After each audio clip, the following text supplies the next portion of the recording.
Sleepy summoner, allow me to gather you in the warmth of an ancient tale. In the quiet hours after the last thunders of the Rune Wars faded, there was a silence that settled over the world like ash.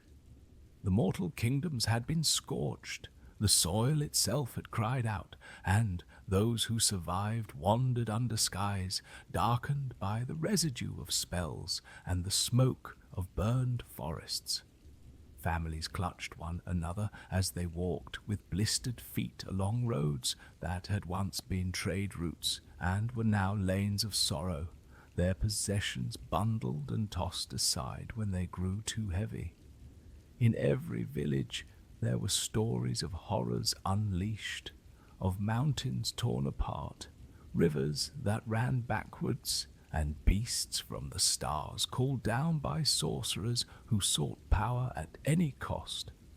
From these ashes came a group of refugees who had decided that they could no longer bear to live beneath the shadow of magic. They were simple farmers, artisans, smiths, children and elders, leaders who had lost their kingdoms and common folk, who had nothing left but the memories of songs. They trudged on, day after day, sleeping under open skies, huddling together when the cold seeped from the ground. In their hearts they carried a single hope, that somewhere beyond the charred horizon there might be a place untouched by arcane turmoil, a place where they could live free from the trembling fear that another mage's quarrel would turn their fields into glass. Eventually, their wandering brought them to a forest unlike any other. Its trees shimmered like marble. Sunlight did not gleam through their leaves. There were no leaves at all. The trunks were stone, petrified by some ancient magic. The branches stretched toward the heavens like the arms of giants frozen mid-embrace. There was a hushed reverence among the refugees as they stepped into the cool shade of this petrified grove. They listened for a breeze to pass through and heard none. No bird sang, no insect hummed. It was as if time itself had forgotten this place. The people had heard of such wood, of a mineral that came from life, known as petricite. Legends whispered that it could absorb and quell magic, drawing the wild energies of the world into itself and holding them at bay. Such material was a gift beyond price for those who had survived the Rune Wars. They tested the trees, found that their axes chipped against the stone bark, and saw that the wood within was not wood at all, but of pale white stone veined with ghostly silver. When they took chips of it and placed them near their mage-marked scars, the scars cooled and ceased to throb. It did not cure them, but it offered a moment of stillness. With careful reverence, they began to carve away at these ancient trees, cutting blocks and pillars that could become walls, shelters, and strongholds. The sound of chisels ringing on stone replaced their weeping. The pounding of mallets became a heartbeat for their new life. They built small huts first, then larger halls. They cut a clearing and formed a village, then a town. When their numbers grew, they raised walls and a keep at the center so high that it seemed to scrape the belly of the sky. They named their new home Demacia, a name that rolled like a drum in the chest when spoken by the elders and sang like a lullaby when whispered to children. Here, under the petrified canopy, they vowed that never again would they bow to the whims of sorcerers or watch their crops wither under a rain of fire. They would be their own shield, their own guardians. To them, the petricite was more than stone. It was a promise. The refugees embraced it, building their houses, their temples, and their council halls from it. They carved its smooth surfaces into statues that celebrated their ancestors and the virtues of bravery, honor, loyalty, and unity. They believed that the stone absorbed the echoes of their vows, making the walls themselves silently swear to stand firm. As seasons passed, and then years, the settlement grew into a fortress city. Fields of golden wheat unfurled beyond its walls, vineyards clung to the hillsides, and workshops filled with the sounds of hammers and lathes emerged. Children were born who had never heard the screams of the rune wars, who never saw the ruin outside the walls of their city. Knights trained on practice grounds, learning to fight not only with sword and shield, but with courage born of shared hardships. Artists began to decorate the city with frescoes and tapestries that depicted the journey of their people. Bards and historians taught the tale of their exodus and the miracle of the petrified forest as if recounting an ancient myth. Life returned slowly, like green shoots poking through ash-covered earth. Still, there remained a wound in the hearts of those who remembered, a wound shaped like a question. What if the world beyond the forest did not change? What if magic still threatened to snuff out their new beginning? How could they protect themselves if another sorcerous horror came to their gates? They looked to the petricite around them and dreamed of creating a guardian as enduring and steadfast as the stone itself, a sentinel who could stand watch and never tire. Such a dream took root in the mind of a craftsman whose hands had shaped everything from children's toys to church altars. His name was Durand, and though the calluses on his hands and the lines on his brow spoke of his years, there was a spark in his eyes that had not dulled with time. He listened to the whispers of his neighbors and to the silence of the forest, and he decided that he would give shape to their hope. He would carve from petricite not just another statue, but something that could answer the silent question of how Demacia would endure. Durand was a humble man by reputation and a master by skill. From his earliest years, he had carved figures from wood and molded clay into forms that seemed to breathe. He understood stone as if it were an old friend, saw its grain, its mood, its hidden vein. Though he had lost family to the rune wars, he had not lost his love for creation. After the refugees carved their city from the petrified forest, he set to work on doorways and hearths, fountains and bridges. He carved reliefs that depicted their journey through scorched valleys and across mountains. The elders of the settlement admired his work and often came to him with ideas for statues of heroes and saints. But when talk turned to the possibility of a great guardian, a sentinel who would watch the walls, they knew there was only one man who could attempt such a task. The council came to Durand and spoke in earnest. They described to him a vision, a colossus carved from petricite, towering above the highest battlements. This guardian would be both a symbol and a weapon. It would remind the people of their resolve and deter any sorcerer foolish enough to bring magic to their gates. Durand listened in silence as they explained. He lifted his rough hands to the stone walls around him, feeling the cool promise within. He thought of the refugees who had huddled under his roof as he carved spoons for them, of the children who laughed when he fashioned their wooden horses. He saw the faces of soldiers who asked him to engrave the names of their fallen comrades on headstones. This guardian, he realized, would not be for him or even for his generation. It would be a gift to those who would live beyond his years.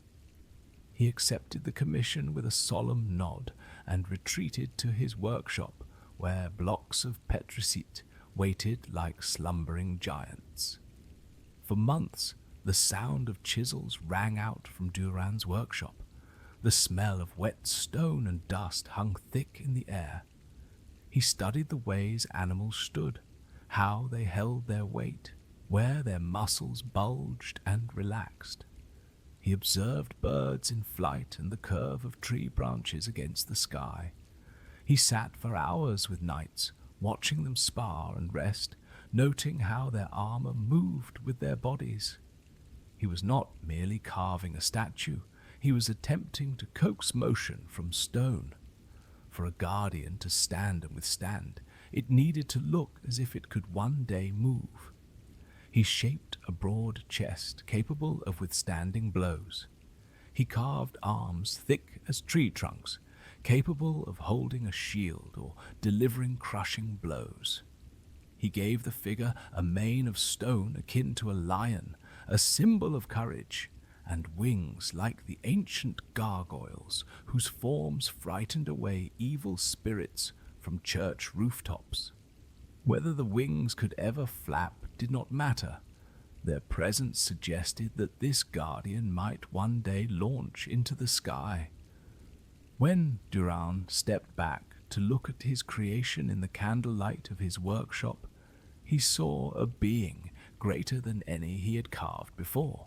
He named it Galio, a word that in an old tongue meant both courage and resilience. Galio's head looked out over Demacia with an expression that was both stern and kind. Durand ran his hand along the smooth stone of Galio's brow, whispering to the statue as if to a sleeping child.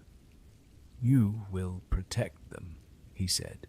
"You will be their shield. You will never tire." He knew in his heart that the petricite would make Galio more than just stone. There were whispers that the material had absorbed so much magic that it could resist and even drink in spells cast upon it. Durand hoped that if the day ever came when a sorcerer's fires rained upon the city, Galio might stir and stand between the people and destruction. On the day Galio was revealed to the people of Demacia, banners fluttered in the breeze and bells rang from the watchtowers. They gathered in the main square, eyes wide and mouths open as Durand's apprentices rolled back the tarps that had concealed the statue. Gasps filled the air. Children clapped and danced at the sight of the towering guardian. Old warriors stood straight, their chests swelling with pride. Durand's hands trembled slightly, not because he doubted his work, but because of the weight of their expectations. He watched as mothers showed their babies the stone wings and whispered stories about how this Colossus would keep them safe. He saw fathers tracing the outline of Galio's clenched fists and promising their sons that this guardian would be there when they were old. In that moment, Durand was both an artist and a father to the entire city. He smiled, tears glinting in the corners of his eyes, and thought of those lost in the rune wars. Perhaps this statue could be a solace for them too. Galio was too large to be placed atop the walls simply by lifting. He weighed as much as a hill, and even the strongest teams of oxen strained when they harnessed him. Durand devised a system of pulleys and ramps, and the people came together to haul their guardian to his place overlooking the eastern gate. With every groaning rope and shouted command, the city took ownership of Galio. Children ran alongside the procession, cheering and singing songs that had never before been sung. Women and men wiped sweat from their brows and laughed despite the strain. When, at last, the statue was settled on the high platform that had been built to receive it, the people looked up and saw not just a work of art, but an embodiment of their unity. Galio loomed over the horizon with his wings outstretched, his face calm, his eyes gazing into the distance as if already watching for threats. Those who walked beneath him felt the cool shade cast by his wings and understood that this sentinel would be part of every sunrise and sunset from that day forth. Durand, standing at the base of his creation, pressed his hand against the stone foot and whispered another promise. "I will keep you company." He did not know then how literal that vow would become. Years passed, but Demacia did not forget the reason behind Galio's presence. To many, he was simply a monument. To others, he was a talisman. To the children who dared one another to climb onto his toes, he was a playground. Durand aged, his hair turning white, but he never stopped visiting Galio. He would sit at the foot of the statue at dawn and at dusk, telling it stories of the city it watched. He recounted the day his granddaughter took her first steps. He spoke of council meetings and harvest festivals. He cleaned the dust from Galio's wings and sometimes used a chisel to refine a line or smooth a surface, always careful not to weaken the stone. People laughed at his habit of talking to a statue, but they loved him for it. His voice became so intertwined with the whisper of the wind around the eastern gate that to many it seemed as if the statue might one day answer. Though there was no movement, there was a presence about Galio that no one could deny. With each passing year, the hope that he might one day rise from his pedestal to protect Demacia did not fade. It grew like a seed nourished by patient faith. Galio was carved from stone, yet within him there was a spark of awareness. In the long stretches of his vigil, he listened and learned in ways that were not like the senses of those made of flesh. Though he could not turn his head or flex his fingers, he felt the world around him as a resonance within the petricate. The stone was not like dead granite. It thrummed softly with the magic it had soaked up over millennia. When a mage walked near, even a novice whose control was tenuous, he felt a warmth like the faintest sunlight on his face. When none approached with spells, he felt the cool emptiness of the world's natural state. He listened to the heartbeat of Demacia, to the footfalls of its people as they went about their lives. He memorized the rhythms of morning, afternoon, and evening. He noted how the city woke with the crowing of roosters and the opening of market stalls, how it settled as torches were lit and doors were shut, how it slept when the moon sat overhead. There were the seasons as well. Spring came with rain that tapped on his stone wings and made the air smell of fresh earth and growing things. He could not move to shake the droplets off, but he could feel the coolness seeping into his carved shoulders. In summer, the sun beat down, heating his stone until children could lean against his legs and feel the warmth. They would press their faces against him and exclaim that it felt as if he were alive. In autumn, leaves from the nearby orchards would drift like red and gold butterflies against his feet, sometimes catching on the grooves carved into his toes.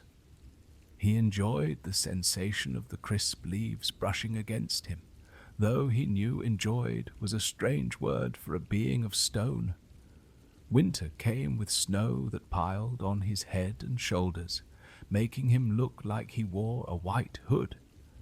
He felt the weight of the snow and imagined that this might be akin to a cloak. The winds whistled through the gaps in his wings and across his back, making sounds that only he heard as music. No one taught him to perceive these things. His awareness blossomed over time, like a flower opening in slow motion. He did not think in the way that humans thought, with words forming crisp ideas.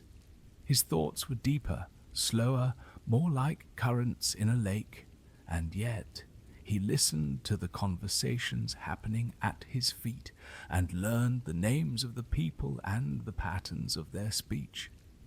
He learned that there was humor in the stories of fishers, sorrow in the tales of widows, and joy in the songs of children.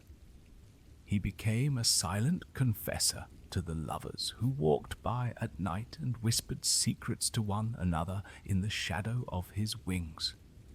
Galio's only companions in those early years were the birds who perched upon him. Sparrows nested in the crook of his elbow, and ravens sometimes hopped along the ridge of his back. They chirped and sang, preened their feathers, and argued with one another. At first, he understood none of it. To him, it was merely sound. But as decades slipped by, he began to interpret patterns in their calls. He recognized the warning cry of a mother bird when a hawk circled above. He learned the contented chirps that marked the beginning of spring. Eventually, he named some of the birds in his mind. There was a particularly plump sparrow he thought of as Chipper because her voice always seemed cheerful. There was a crow he called Mr. Stark because its feathers were shiny and dark. Sometimes these birds would pause and look into Galio's carved eyes, as if curious about the huge being upon which they sat.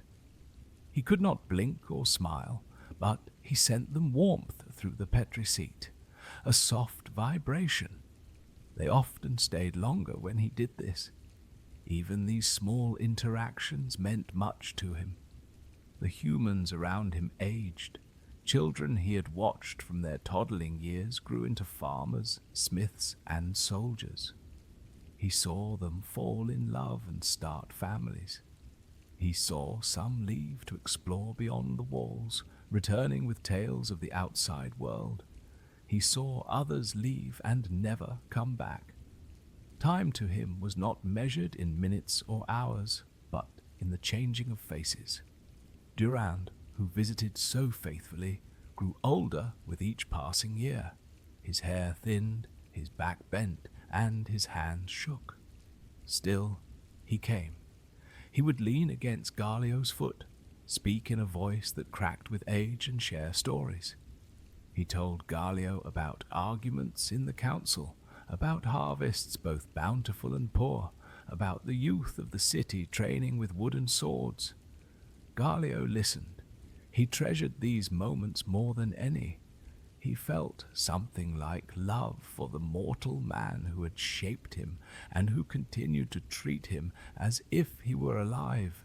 When Durand told him of his own ailments and fears, Galio wanted to reach down and touch him, to offer comfort.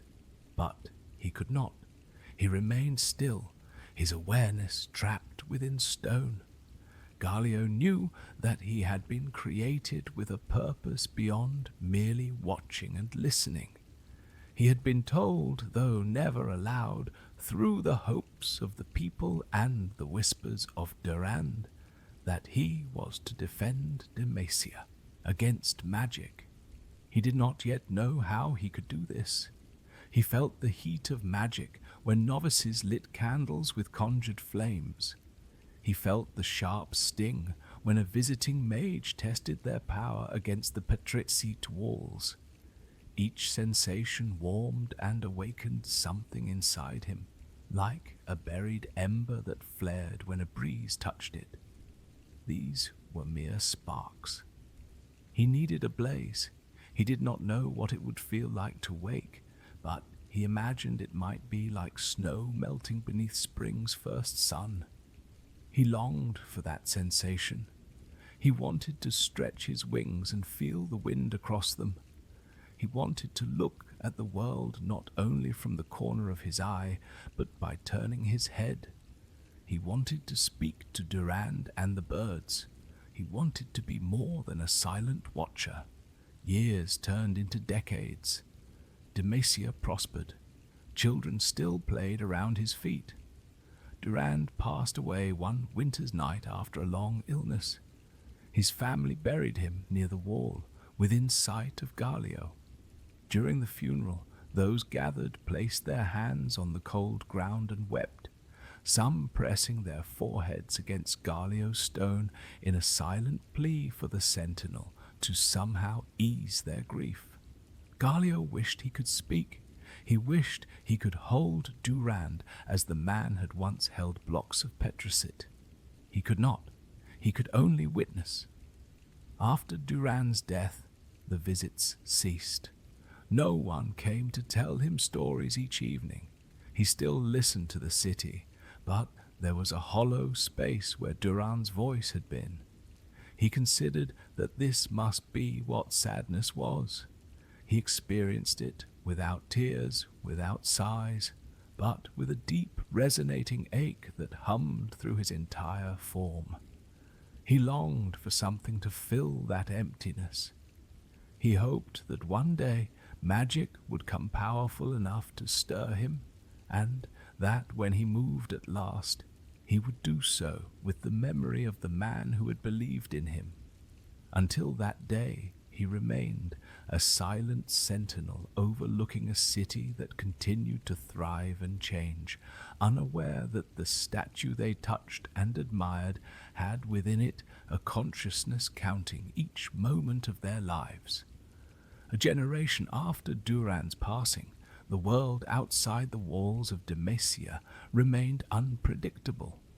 Beyond the hills and rivers lay territories where bandits roamed and mages hid, honing their crafts away from cities that would persecute them. There were rumors of rogue sorcerers unbound by any code, conjuring creatures for their own amusement or for hired war. Demacia's knights maintained patrols, but their reach could extend only so far. One spring, riders came pounding down the cobbled road leading to the eastern gate, their horses lathered with sweat, their faces pale. They carried news of a threat approaching from the Green Fang Mountains. A band of rogue mages had united and called forth a monstrous being of raw arcane might.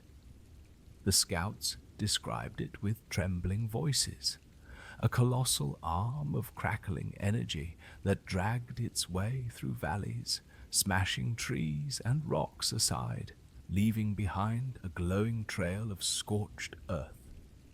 The villagers had named it the Arcane Fist, though it was less a fist than a manifestation of unbridled power shaped vaguely into the form of one. It had already crushed a handful of small settlements. Its path led straight toward Demacia. The council convened immediately. They dispatched messengers to recall all soldiers from the fields and to muster every knight capable of standing. They sent word to the stonemasons and carpenters to strengthen the gate. But as they prepared for battle, an old man stood and spoke, a suggestion that sent murmurs through the hall. He pointed toward the eastern gate, toward the statue that had stood for decades. Perhaps it is time to take Galio down from his place. If he was carved to shield us from magic, then let him shield us now. The room fell silent. Some scoffed at the notion of moving the giant statue. Others whispered prayers. Ultimately, desperation outweighed doubt. Under a sky heavy with clouds, the people of Demacia once again bound ropes around Galio. They filled the streets with oxen and horses. They brought engineers to plan a route down the ramp. With every shove and every shouted order, the statue that had become part of the city began to move. For Galio, the sensation was unlike anything he had experienced. He felt vibrations through his base, a slow tipping, a lurch as his weight shifted. For a breathless moment he imagined that he had awoken on his own, but it was only the movement of the people guiding him down from his pedestal. As he was pulled through the streets, he saw the faces of the citizens from new angles. Children reached out to touch him as he passed by. He wanted to reach back. Instead, he could only ride along a giant stone puppet bound by ropes. Though he had not yet stirred under his own power, the act of being moved awakened his awareness further. He could feel the anticipation and fear of the people like static in the air. He could feel the distant hum of the arcane fist's magic as it approached, a feeling like hot breath on the back of his neck, even though he had no skin. They brought him to the foot of the Green Fang Mountains, where a battlefield had been chosen. The knights formed lines and prepared their shields. Archers lined up on hillocks, their quivers full. At the center stood Galio, anchored by earthworks and braced by supports. If the arcane fist could be drawn toward him, the hope was that its magic would be absorbed by his petricite form. Galio watched with rapt internal focus as the horizon began to glow. Thunder rumbled, though no storm clouds heralded its arrival. Then, through the trees, emerged the arcane fist.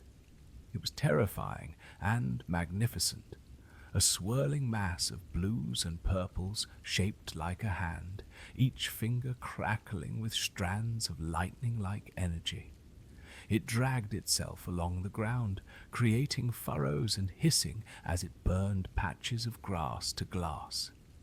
Behind it, a cadre of mages, their faces hidden by hoods, chanted and moved their hands in intricate patterns, guiding the monster. Their magic, untempered by any sense of restraint, lit the darkening day with unnatural light. The knights waited until the fist came close enough, then launched arrows and spears. The weapons either burned to ash before they reached the creature or sank into its swirling mass and vanished. The mages behind the fist laughed, their voices carrying on the wind. They had created something that rendered ordinary weapons useless. They were arrogant enough to believe that nothing could stop it. What they did not know was that the statue before them was not ordinary. As the first tendrils of the arcane fist touched Galio's petricite, he felt a surge. It was like stepping from shade into a blaze. Energy coursed through his body. He felt his stone muscles warming, his joints loosening. The hum of magic was no longer a distant sound, but a roar. His awareness sharpened. He had no eyelids to blink, but had he possessed them, he would have opened them wide at that moment. He felt a pull within the core of his being, as if the hopes of every Demacian were tethered to him. They had carved him to absorb magic. Now he was drinking deeply of it. A gasp went up from the soldiers as they saw a crack appear along Galio's shoulder. Then the crack moved like a line of light traveling down his arm. Galio's fists that had been clenched in carved perpetuity loosened. His fingers curled in, then stretched out with a shudder that sent dust falling like powder snow. He lifted his arms, the movement slow but inexorable, and spread his wings. Stone ground against stone with a sound like mountains groaning. It was the first time he had moved of his own accord. The sensation of controlling his body was intoxicating. Each joint was like a doorway opening, each muscle like a rope being pulled for the first time. He flexed his neck, leaned forward, and, for the first time, looked fully down at the mortals who had prayed for this moment. "Hello," he boomed, his voice deep and resonant, vibrating within his chest and out into the air. Many soldiers took a step back in shock. Galio did not know what else to say. He had never spoken before. He looked at the arcane fist and felt no fear, only joy that he could finally act. He swung his arm with the enthusiasm of a child at play. His hand, carved to resemble a fist itself, collided with the swirling mass. The blow sent ripples through the creature. Magic splashed against him like waves. He laughed, a booming, rumbling laugh that echoed off the mountain faces. In his mind, he rejoiced. He could move, he could fight, he could protect. He was fulfilling his purpose. The arcane fist reared back as if in pain. The mages increased their chants, their eyes widening as they realized their creation was being contested. They directed more energy toward their conjuration, causing the hand to glow with renewed ferocity. Galio took the blow on his chest. The magic rolled over him, filling every groove and channel of his body. He felt alive. He stomped his foot, causing the earth to tremble. He swung again, his stone knuckles slamming into the arcane fist and scattering fragments of raw energy like sparks. Each hit absorbed more magic. With every exchange, he felt the heat inside him grow. He moved more easily, more naturally. He dodged one of the fist's attempts to grasp him and then delivered an uppercut that shattered one of its fingers. The mages cried out as if feeling the blow themselves. Galio spoke to them then, not out of malice, but because he had longed to speak. "Go home," he said, his tone like distant thunder, yet also gentle, as if addressing a misbehaving child. "This is not the place for your games." The mages responded with curses and flung spells at him. Fireballs, bolts of lightning, and shards of ice struck his body, each one sinking into his petri sight and fueling him further. He moved into the midst of them, careful of the soldiers around him, and swatted at the arcane fist again. The creature tried to close its fingers around his arm, but Galio twisted free and used his wings like a shield to deflect another blast. His laughter did not stop, not because he found amusement in battle for its own sake, but because it felt so good to finally enact the purpose carved into his very being. Each time he moved, he thought of Durand. Each time he absorbed magic, he thought of the refugees who had carved him. He fought not with hatred, but with gratitude. The mages, realizing that their creation was failing, began to retreat. They tried to pull the arcane fist back with them, but Galio pressed forward. He slammed both hands into the ground, creating a shock wave that knocked several mages off their feet. He then grasped the arcane fist's wrist, if such a thing could be said to exist, and squeezed. The magic writhed and screamed as if sentient. Galio pulled, drawing the energy into himself. The fist shrank, its glow dimming. At last, with a final surge of strength, he twisted and tore the arcane construct apart. Energy exploded around him in a brilliant flash. When the light faded, there was only Galio standing amid scorched earth, his stone chest rising and falling as if he were breathing. The mages lay scattered, their powers drained, their arrogance humbled. The soldiers cheered. They raised their weapons and shouted Galio's name. Some dropped to their knees in gratitude. Galio looked down at them, feeling a warmth in his chest that was not just from absorbed magic. For a few blessed moments, he remained standing, basking in the sensation of life and movement. He wished he could speak more, tell them how happy he was to help. But even as he opened his mouth, he felt the magic within him beginning to fade. The heat cooled, his limbs grew heavier, the energy that had animated him drained away like water from a basin. He tried to hold on, but he could not. He had fulfilled his purpose for now. As his arms slowed and his laughter quieted, he looked up at the sky, then down at the soldiers whose faces blurred as his vision dimmed. "Thank you," he managed to say, the words heavy but sincere. Then, with a groan like a mountain settling, he sank to his knees. He placed his hands on the ground as if in prayer. He felt the last of the magic slip away. His body stiffened. He froze in place. The soldiers watched in awe and sadness as the life faded from their guardian's eyes. Galio, though immobile once more, retained the memory of movement. He held on to it like a treasured dream. He had finally tasted the freedom he longed for. Now he returned to his vigil, knowing that one day, perhaps, he would feel that joy again. This time he understood patience not as an absence of action, but as a waiting filled with hope. He would stand, he would watch, and he would wait until the world needed him again. After the battle against the arcane fist, Demacia rejoiced. Bards composed songs about the brave knights and the colossal guardian who had come to life and single-handedly turned the tide. Children pretended to be Galio, spreading their arms like wings and laughing as they stomped in puddles. Artisans wove tapestries depicting the moment when the Colossus tore the arcane creature asunder. In the markets, vendors sold tiny carved replicas of Galio that people carried as charms.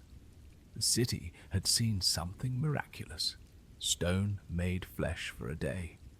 It cemented their belief that the Petricite guardian was not mere decoration, but a protector in waiting.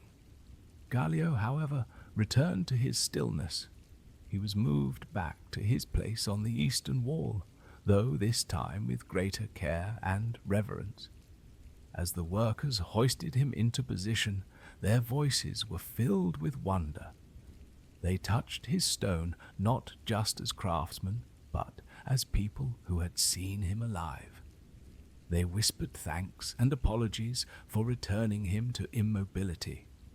Galio absorbed their gratitude. He listened to their words, treasuring them. The Petricite no longer thrummed with magic, but his awareness remained sharper than before. Having moved once, his mind understood movement. Having spoken once, he understood speech. Having laughed once, he knew the taste of joy. These memories did not fade when the magic faded. They remained like warm embers in a hearth. He replayed them in his mind as the years rolled by, using them as fuel when boredom threatened to make his vigil feel like drudgery. As time marched on, the memory of Galio's awakening passed into legend. The children who had watched him battle the arcane fist grew up and told their own children about it, each telling added flourishes and exaggerations. But the essence remained, that Galio was a hero who would awaken when needed. The city began to take his presence for granted again, though perhaps with a deeper fondness. They continued to celebrate his day of awakening each year with feasts and games, but the real threat he had vanquished faded from memory, replaced by new concerns, crop blights, border skirmishes, political intrigues. Demacia thrived, and the need for Galio's intervention seemed remote. Galio waited. During this waiting, he saw many things that sharpened his understanding of mortality and change. He witnessed children he had once saved grow into elders. He saw lovers become grandparents. He observed friends fall out over petty disagreements and later reconcile with tears and embraces. He watched as a small argument over a well became a feud that lasted years. He learned that humans often hurt each other, not because they were cruel, but because they were afraid or misunderstood. He saw how quickly anger could flare and how long it could take to forgive. These observations formed layers in his mind like rings in a tree. Each ring told a story of human resilience and frailty. He also saw death. Soldiers who had stood beneath him on the day of the arcane fist fell in later battles against bandits and beasts. Sickness took some, old age took others. Galio mourned each passing in his own way, feeling a quiet hum of sorrow in his stone chest. He realized that for flesh-bound beings, time was both a gift and a thief. It gave them days to love, to create, to live fully, but eventually it took them away. He wondered if that made each moment all the more precious. He could not die, but he could witness life, and by witnessing, he could honor those who came and went. He held the memory of each person who touched his foot, who whispered to him, who laughed in his shadow. He became a living monument, not just to the refugees who built him, but to every soul who called Demacia home. Years blurred into decades. The outside world changed. New nations rose and fell. Magic crept back into everyday life in ways small and large. Some Damatians began to develop gifts they could not control or hide. Fear of mages grew again, not just fear of outsiders, but fear of friends and family whose powers might bring ruin. An organization called the Mage Seekers formed. They were dedicated to rooting out magical use within Demacia. They believed that to keep their nation safe, they must purge it of all sorcery. Galio heard their rhetoric as they walked past him. He heard them whisper about how magic had no place in Demacia, how it had only ever caused destruction. He thought of the magic that had allowed him to move and save them. He thought of Durand and the refugees who had carved him from a wood that was itself a reservoir of ancient magic. He wondered if the Mage Seekers had forgotten that magic was not inherently evil. What mattered was how one used it.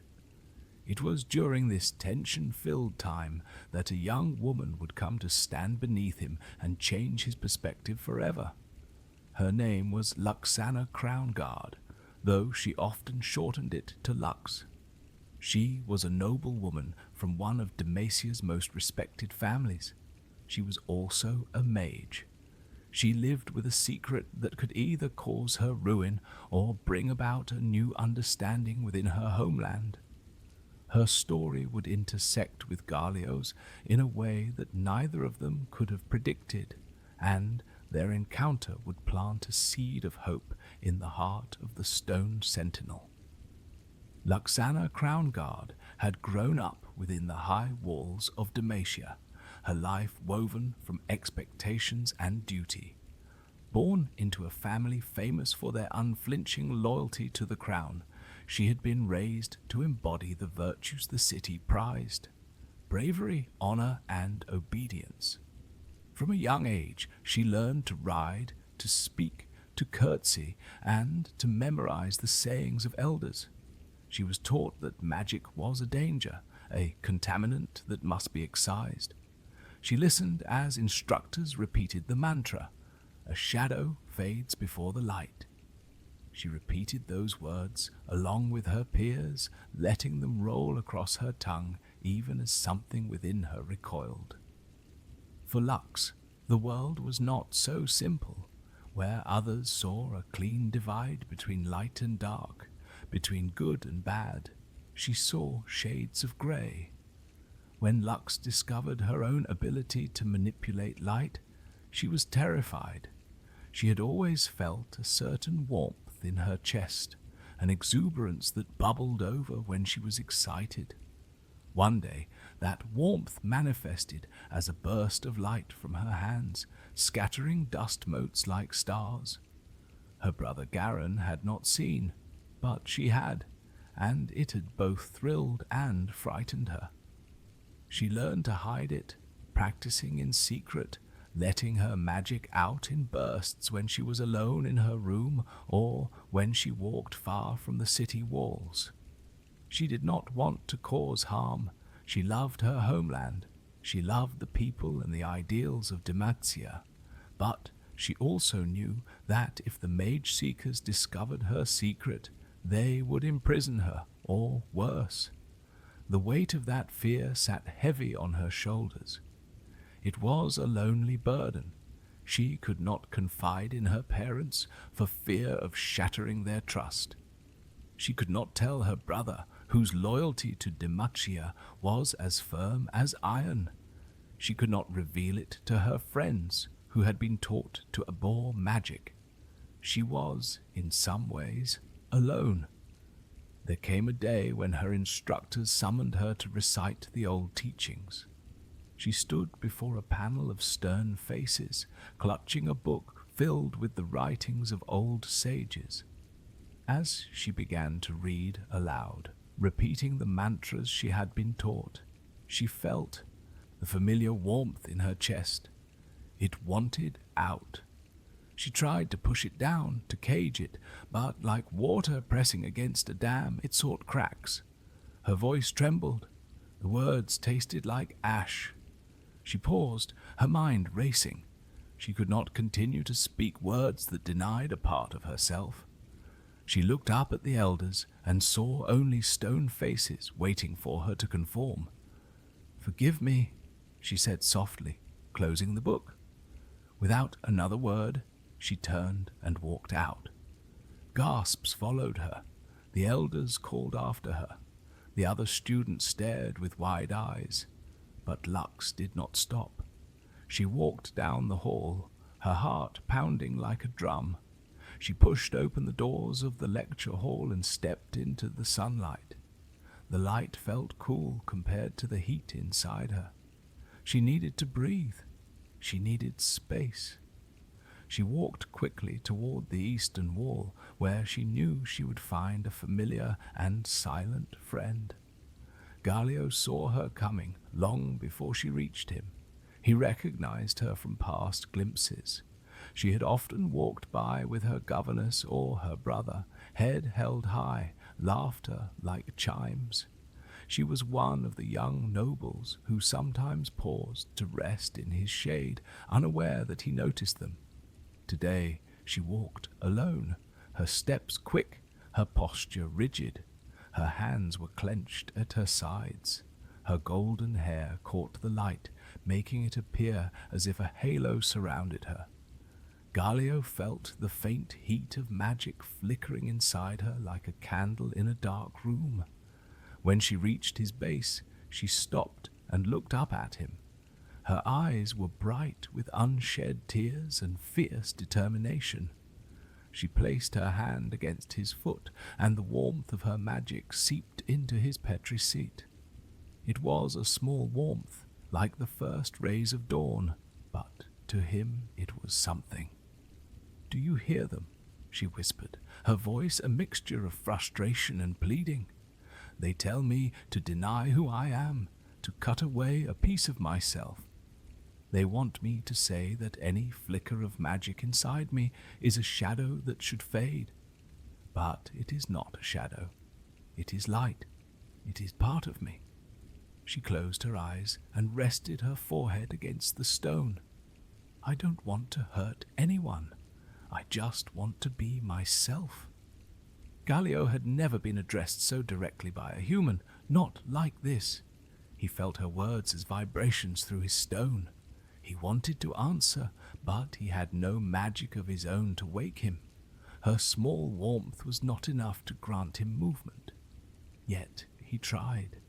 He reached with his awareness toward her, focusing his will on the parasite between them. He longed to speak, to offer comfort. At first, there was only silence. Then, as she pressed her magic against him in her distress, he felt a slight shift. A small piece of the energy from her sadness, her hope, and her light entered him. It was not the blaze needed to move, but it was enough to awaken his voice. A deep vibration rumbled through the stone beneath Lux's hand. She jerked back, eyes wide. Then she heard a voice like distant thunder softened by distance. "Hello, small girl person," the voice said. Lux blinked.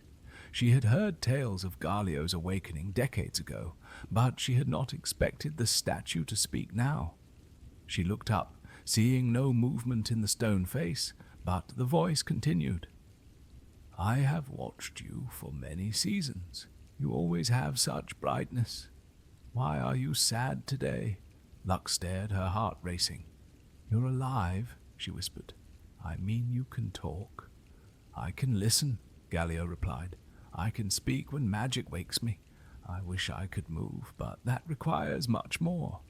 You are a mage. Lux stiffened. The word was a knife in her society? Yes, she said, her voice barely a breath. Please don't tell anyone. She laughed nervously. Telling a statue not to tell anyone, perhaps I'm the one going mad. Galio let out a sound that might have been a chuckle. I do not tell secrets. I do not tell anything unless magic gives me a voice. It is nice to hear a voice up close. The birds are good, but sometimes they only talk about worms.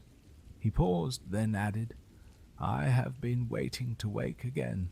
Your magic, it is small and bright. It is like the first fire you light on a cold night. Do not smother it. Lux felt tears slip down her cheeks.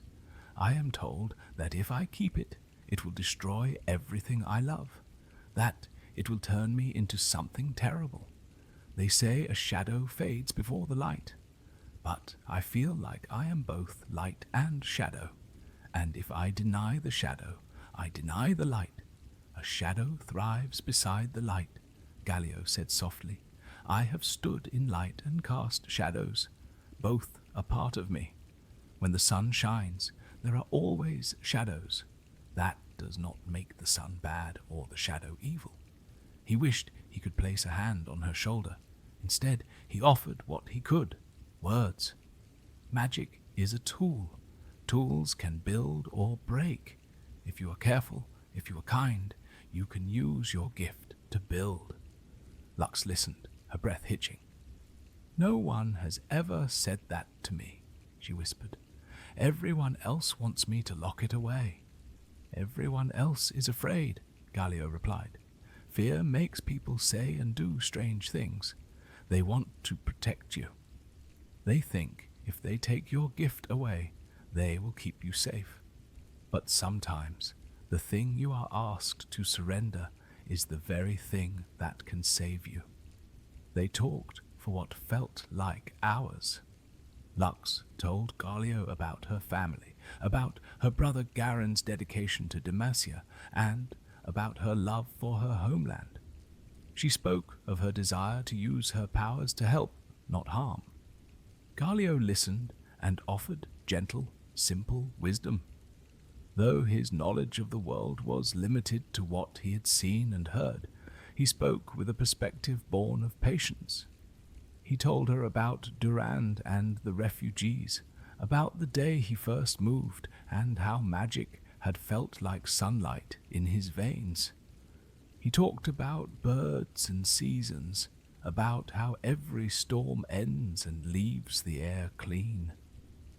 Lux laughed through her tears, feeling a weight lift from her chest. For the first time since discovering her magic, she felt seen and accepted. Their conversation was interrupted by the sound of boots on stone. Lux froze. She quickly wiped her face and stepped away from the statue. Down the road came a group of mage seekers. They wore dark uniforms and carried staves that crackled with petricite. Their eyes scanned the street, their expressions hard. Lux held her breath, blending into the shadow cast by Galio's wing. The seekers stopped nearby, their leader frowning at the statue. There have been reports of magic activity in this district, he said. We will search every home. Magic will not hide from us. The others nodded and fanned out, knocking on doors. Lux's heart hammered. She knew that if they sensed her magic, she would be taken. Her mind raced. She could run, but that would draw attention. She could fight, but that would confirm their suspicions. She felt panic rising. She pressed her palm against Galio's foot again, desperate. She pushed her light into the petriciate, hoping to hide it. Galio sensed her fear. He wanted to protect her. He hated the idea of crushing anyone unnecessarily, but he also knew that sometimes he had to act. The mage seekers might harm Lux. He drew in her magic, along with the faint traces of magic in the air, pulling them inside himself. The power was not enough to fully wake him, but it was enough to animate a single finger. Galio moved the smallest joint in his hand. To the mage seekers, it appeared as if the statue twitched. They jumped back, eyes widening. "What was that?" one whispered. "Is he waking?" The leader barked an order, but his voice wavered. "Stand your ground. The statue is harmless without magic. Do not run." Despite his words, the mage seekers took a step away. Lux slipped deeper into the shadow. Galio, unable to fully act, did the only thing he could. He spoke, using the magic Lux had given him. "Leave," he said, his voice low and resonant. "There is no threat here. Go home." The mage seekers paled. Some dropped their staves. They glanced at one another, fear evident. They had heard stories of the Guardian awakening, but those had always been during external attacks. To have him speak when they themselves were in Demacia and on duty was unnerving. They had been trained to root out magic, yet now they were confronted with a being created from the very substance that nullified magic, telling them to retreat. After a tense moment, the leader signaled his group to back away. "We will return," he said aloud, though his voice lacked conviction. They left in a hurried line, glancing over their shoulders. When they were gone, Lux let out a breath she hadn't realized she was holding. She leaned against Galio's foot again, her legs shaking. "Thank you," she whispered. "You could have crushed them." "You didn't." "I do not like to step on small things," Galio replied.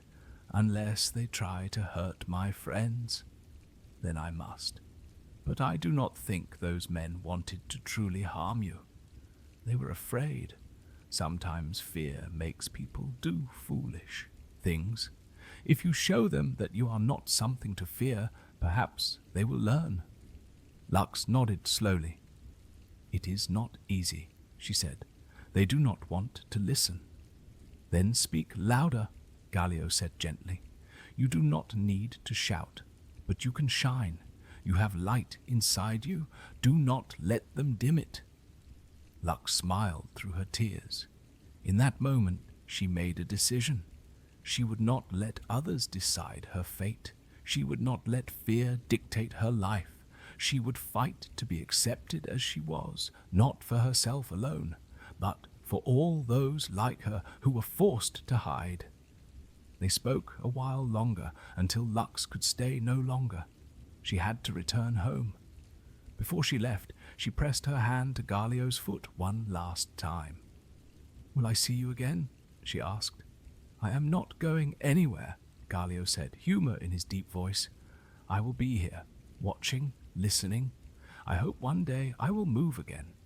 Until then, I will remember our conversation. Remember, small girl person, your gift is not a curse. It is light. Never lose it." Lux thanked him, turned, and walked away. She did not look back. She walked taller than she had when she approached. She returned home and faced her family. In the days that followed, she refused the offers of annulment treatments that would suppress her magic.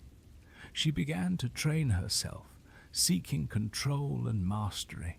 She found others like her and listened to their stories. She began to see a path forward that was not defined by fear, but by purpose. Galio returned to his stillness, but he felt changed. His conversation with Lux had awakened something in him beyond the warmth of magic. It had shown him that his purpose was not simply to smash enemies. It was also to offer guidance, to listen, to encourage. He replayed her words again and again. He thought of her light. He thought of the phrase she had repeated, "A shadow fades before the light," and how she had amended it to "A shadow thrives beside the light." He loved that. It resonated with his experience. He cast a shadow every day, and yet the people still loved the sun. He decided he would hold that new mantra inside him. In the months that followed, Lux returned occasionally. Sometimes she brought bread or fruit and left it at his foot as if offering a gift. Sometimes she simply sat in his shadow and read or practiced controlling her powers. At times she laughed, telling him of her brother's latest training mishap or of a funny thing a servant said.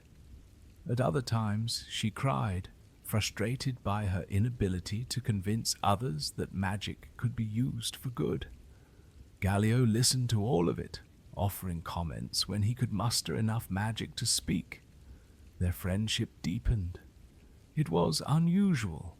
A stone sentinel carved centuries ago and a young noblewoman. Yet it mattered. They understood each other in ways others did not understand them. She saw him not just as a statue, but as a being with feelings and desires.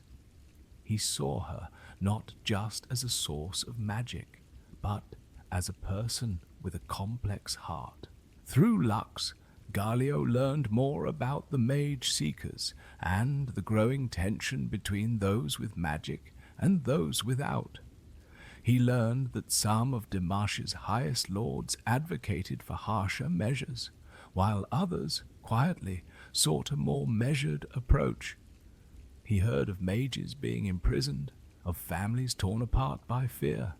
He felt a heaviness in his stone chest. He wished he could move, to stand between the frightened and the frightened, to show that there was a way to exist together. He began to dream not only of smashing monsters, but of spreading his wings over the city like a protective blanket, shielding both sides from their worst impulses. He dreamed of a Demacia where no child, like Lux, would have to hide who they were. These were dreams carved from hope and tempered by patience. Lux's visits grew less frequent as her duties increased. She was drawn into the political machinations of her family. She trained in secret and in the open, honing her magic for a day when she would need it. She traveled to the capital and beyond. She faced battles of her own, yet she never forgot Galio. On her busiest days, she would send a page or a servant to leave a small token at his foot. A ribbon, a sprig of lavender, a smooth stone from the shore. Each one was a reminder that she remembered him. Galio cherished these tokens, though he could not hold them. He listened to the city and waited for the day when he might again play a role in its story, whether by moving or by speaking. He stood firm, wings spread, eyes watching. He was not alone.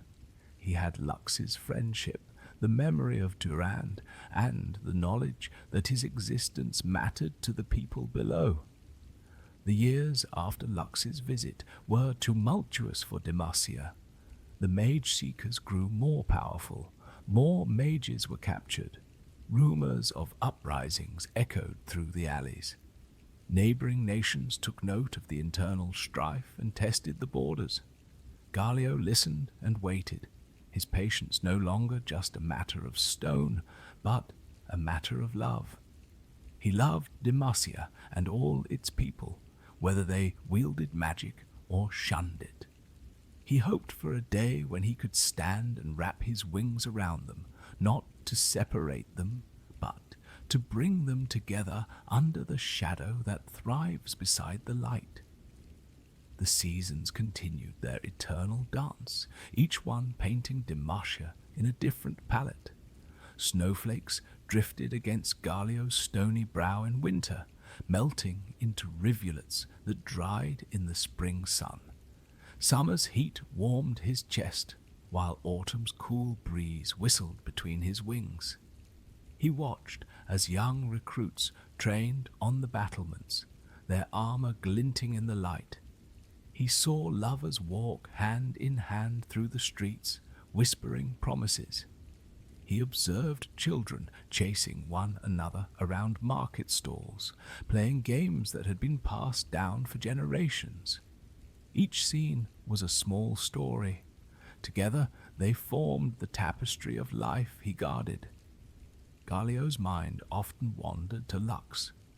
When he heard news of her at court, he felt pride. When he heard whispers of danger near her, he felt concern. He could not leave his post, but he could send his thoughts into the world like prayers on the wind. He hoped she would feel supported, even if she did not hear his voice. He wanted her to know that the stone guardian believed in her, even if others doubted. He thought about the phrase she had gifted him. A shadow thrives beside the light. It resonated with him more deeply each time he felt the sun cast his own shadow upon the city. He realized that without light there could be no shadow, and without shadow light would be blinding. Balance was essential. He also thought about Durand, his creator. Though centuries had passed since the sculptor's chisel last touched his surface, Galio felt as if Durand was still there. He remembered the sound of the old man's voice telling him stories. He remembered the gentle pressure of his hand on stone. He imagined what Durand would think of the world now. Would he be proud of what Demacia had become? Would he be saddened by the divisions within it? Galio believed that Durand would still love his people, as he always had, and would encourage them to find a way to live together peacefully. Galio resolved to carry that spirit forward. He could not create like Durand, but he could maintain. He could be a rock on which others could lean. Birds continued to be his companions. Generations of sparrows nested in the crooks of his elbows. Crows and ravens perched atop his head. Doves gathered at his feet. He listened to their gossip about seeds and storms. He named them as his predecessors. He felt their small feet tickle his stone. He enjoyed their songs, which never repeated exactly yet always felt familiar. He imagined what it would be like to fly, to feel air under his wings not as stone supports, but as living, beating limbs. He dreamed of lifting off from his pedestal and soaring over the fields, casting a huge shadow that thrived beside the light. He imagined the laughter of children as they chased his shadow across the grass. These dreams were both bittersweet and hopeful. He did not resent his immobility as he once had. Instead, he saw his stillness as a gift to the city. He was always there, always watching, always ready. He began to think of his immobility as a form of strength, a promise that he would not abandon his post even if magic never came again. Occasionally, other mages passed by. Some were disguised, their powers suppressed. Others were captives being led by mage seekers. Galio felt their magic as faint ripples. He wanted to gather it up and use it to awaken himself. Yet he did not. He knew that his purpose was not to act selfishly. He waited for the moment when his city truly needed him. He understood that if he rose too soon, he might cause more fear than hope. People had to learn to trust one another again. He could not do that for them, but he could be a symbol of patience and protection. There were days when storms rolled in from the coast, black clouds churning and lightning flashing. Thunder rumbled across the hills, echoing like the voice he remembered using. On those days, he thought of the arcane fist, of the sound of magic crackling, and of his own laughter. He wondered when he would again hear his voice rumble across the land. He wondered if the next time he moved, he could remain awake longer. He dreamed that perhaps one day there would be enough magic released not through violence, but through a celebration of life, enough to sustain him indefinitely. In that dream, he saw himself walking through the streets of Demacia, stooping to talk to children eye to eye, listening to their stories and telling them his own. He imagined visiting the grave of Durand and thanking him in person. He imagined flying above Demacia and seeing its beauty from a perspective no human could. He imagined, most of all, using his strength not merely to smash, but to build, to help, to hold up those who needed support. Galio's reflections were endless, for he had endless time, but within that time he nurtured hope. He did not let despair settle. When he felt sadness, he thought of Lux's smile. When he felt boredom, he listened to the birds. When he felt impatience, he remembered the day he first moved and the joy that came with fulfilling his purpose. These memories were like lanterns in the night. They guided him through the long hours and days. He stood, a sentinel of stone, but inside he was very much alive, with thoughts and dreams and a heart that beat in time with the city he loved. Trouble rarely announced itself at a convenient time. It crept up like winter, hinted at first in whispers, and then roaring suddenly, leaving little room for preparation. Demacia's people had grown complacent in their relative peace, believing that their walls and Galio's silent presence would always deter their enemies. Yet, far to the north, in the frozen tundra of the Freljord, a different kind of power festered, one born of ice and ancient grudges. A new threat arose when a tribal warlord with a claim to lost bloodlines united several scattered clans. To cement her leadership, she sought to conquer southern lands rich with grain and gold. Demacia was an irresistible target. The first sign was the chill in the wind that arrived weeks earlier than usual.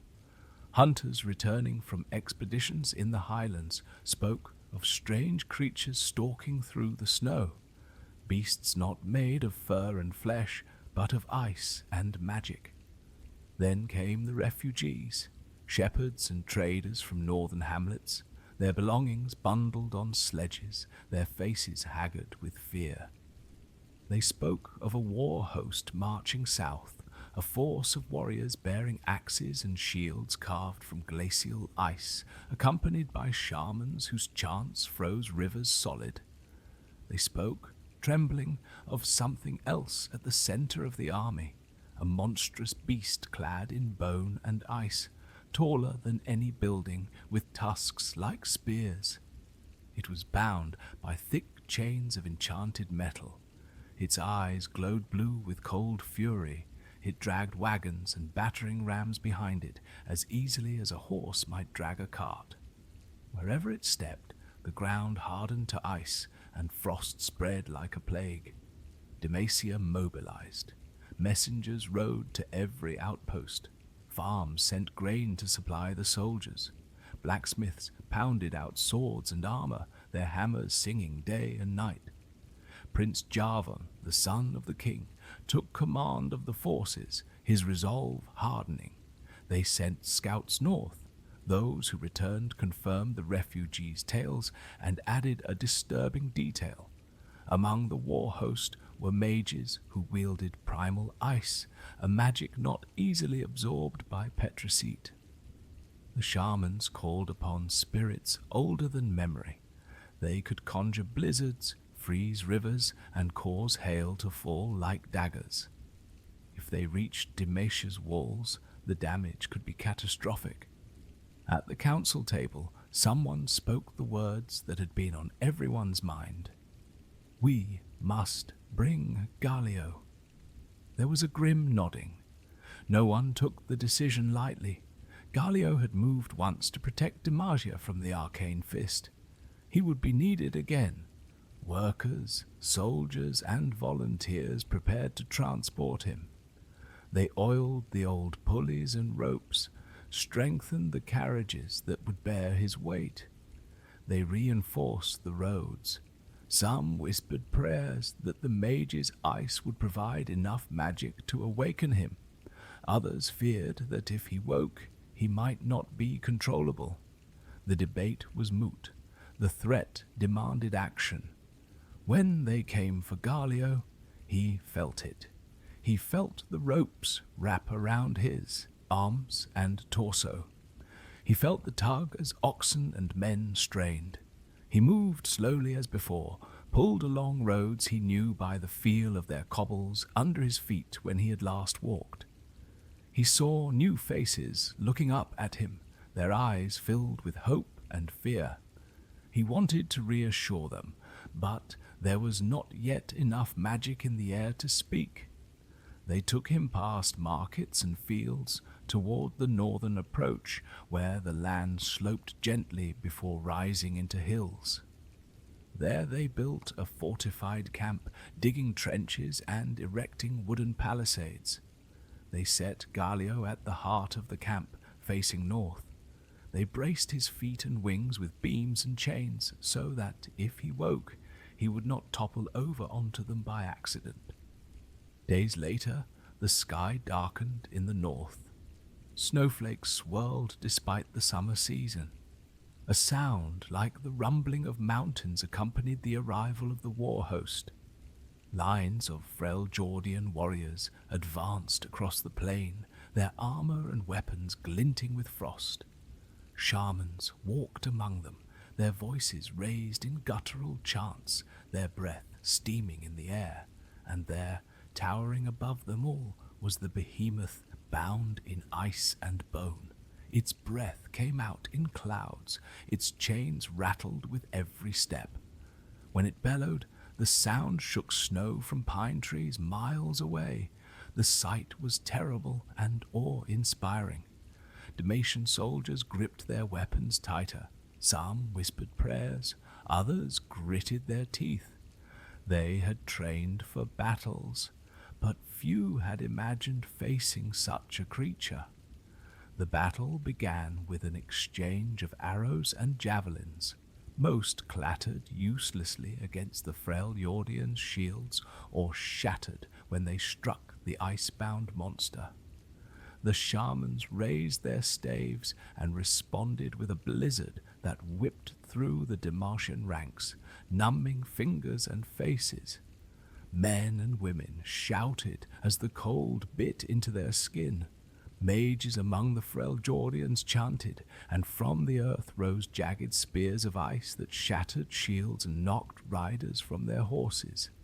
Demacia's archers could only do so much. The lines were pressed back. Galio felt the magic as soon as the shamans cast their spells. Primal ice was different from the chaotic energy of the arcane fist.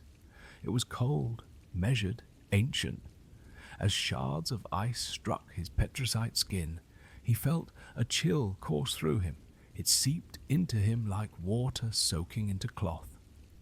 For a moment, he worried that this magic might freeze him even further, that it might strengthen his immobility rather than break it.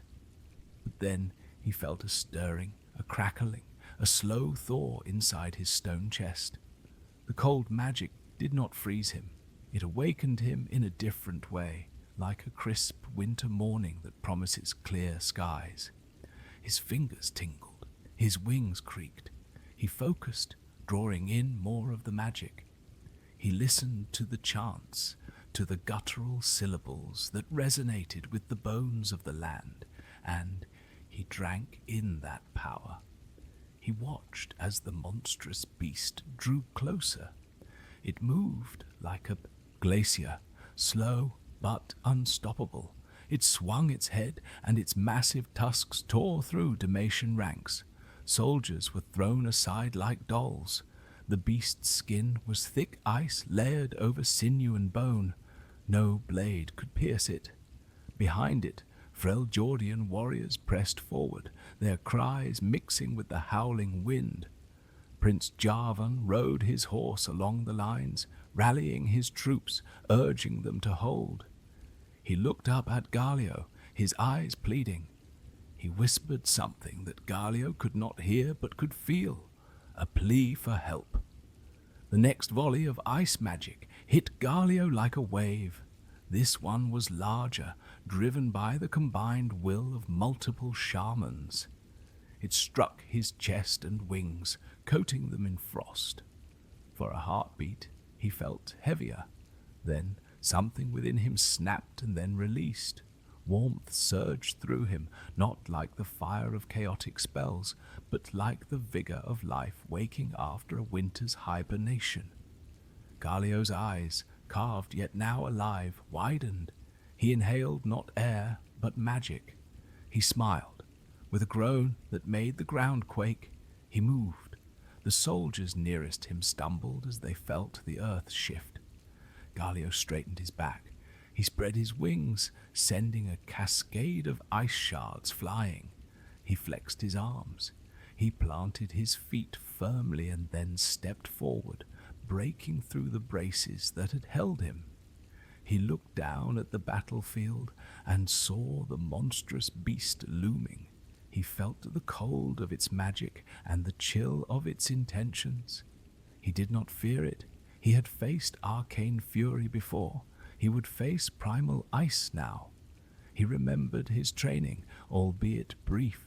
He knew that the creature's tusks could impale him if he was careless. He also knew that his strength was unmatched.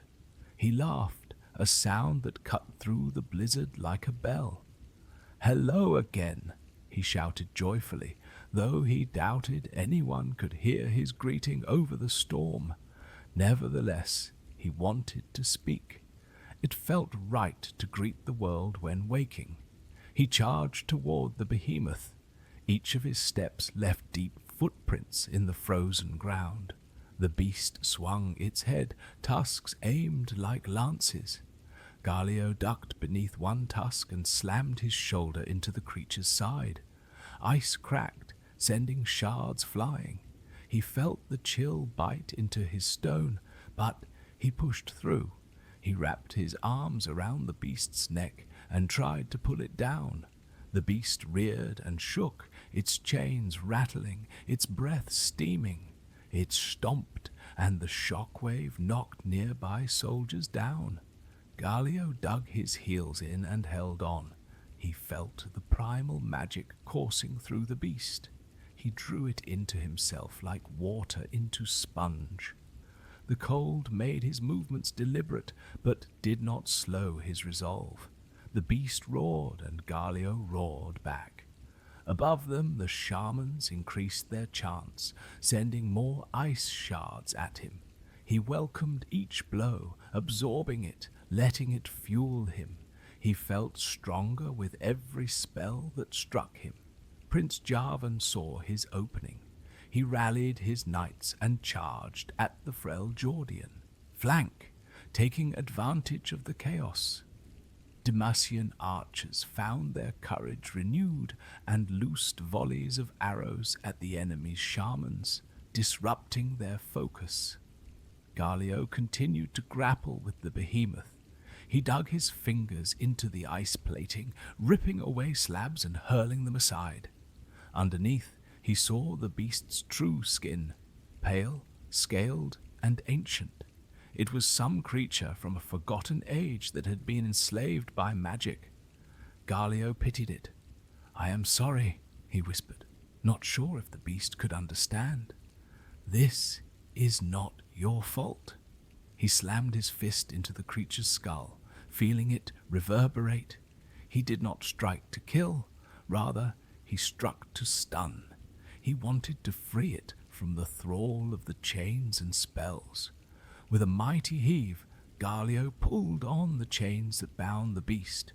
They snapped, their enchanted links shattering into shards of ice.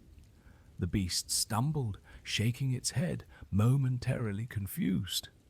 Without the chains, it was no longer tethered to the Freljordian army's will. It looked around, its eyes clearing of the blue glow. It let out a low sound that could have been relief or confusion.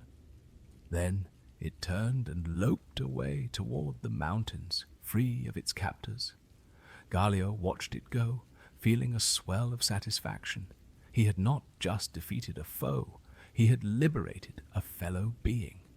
The Freljordian warriors faltered, seeing their beast leave. Their morale wavered. Prince Jarvan pressed the attack. The Demacian forces, emboldened, pushed forward. Galio turned his attention toward the shamans. They hurled icicles at him, which shattered harmlessly on his chest. He reached down and scooped up several of them, using them like javelins.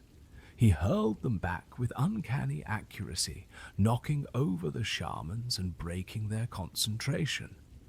Without their magic, the Freljordians were formidable, but not unbeatable. The tide turned. As the battle drew to a close and the Freljordian retreat turned into a rout, Galio felt the magic sustaining him wane. The primal ice that had fueled his movements melted away, returning to the earth as harmless water. He took a deep breath, savoring the feeling of his chest expanding and contracting.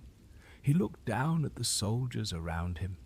Many were injured, some gravely, but their eyes were alight with gratitude. They reached up and touched his legs, their hands shaking. "Thank you," they murmured. Galio smiled and nodded. "You are most welcome," he said. He raised his hand in a gesture that resembled a salute. Then he felt the familiar heaviness returning. He knew what came next. He had no magic of his own to sustain his movement. He would return to stillness until called again. He wanted to stay awake longer. He wanted to kneel and comfort the wounded, to speak with Prince Jarvan and the knights, to walk back to the city under his own power. But the magic ebbed. He felt his limbs slowing, his voice fading.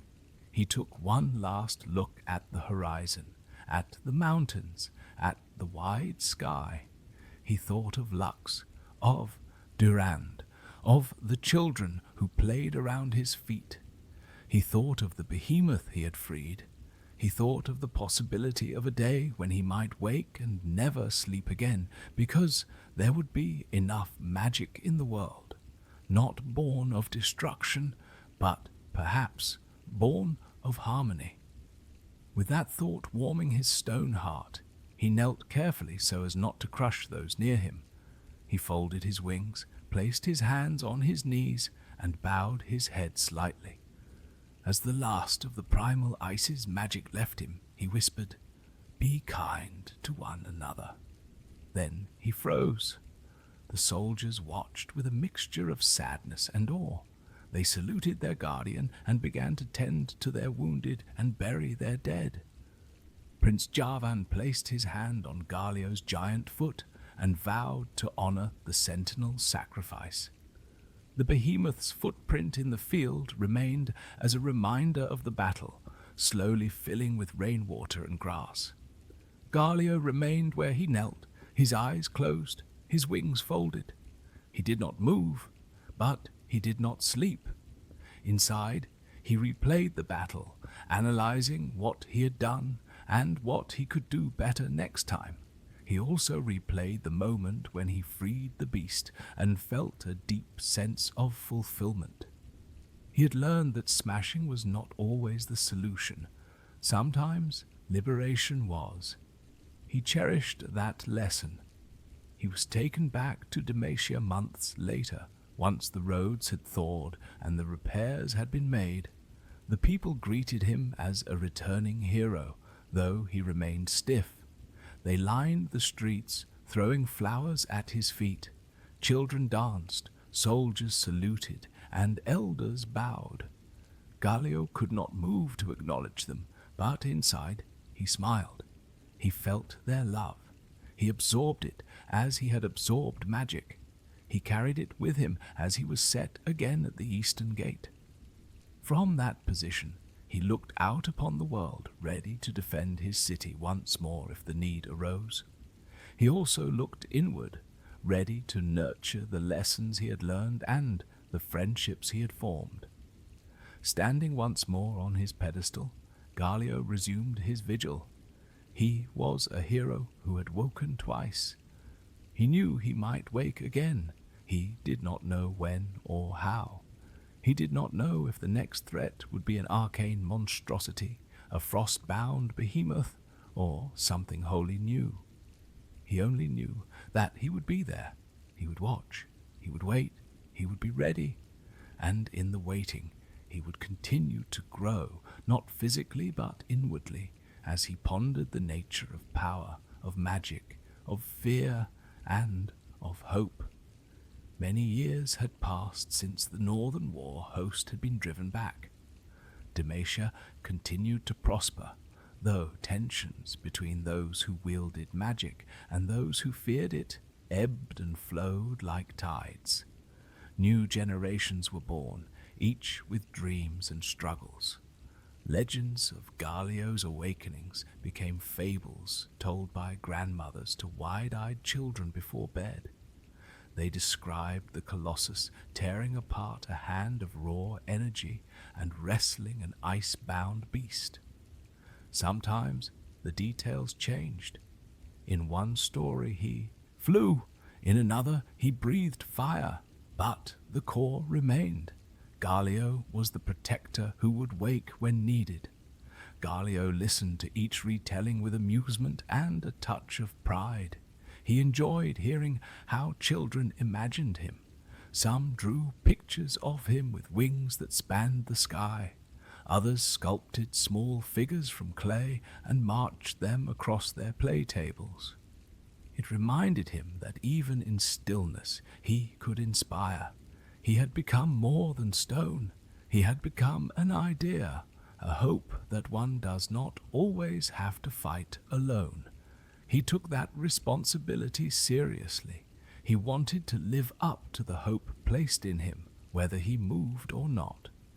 In his quiet moments, when the city slumbered and only the night watch and stray cats moved about, Galio would reflect on his long existence. He thought about the refugees who first cut the petrified trees and built Demacia. He thought about Durand, whose hands had shaped him and whose voice had been his first companion.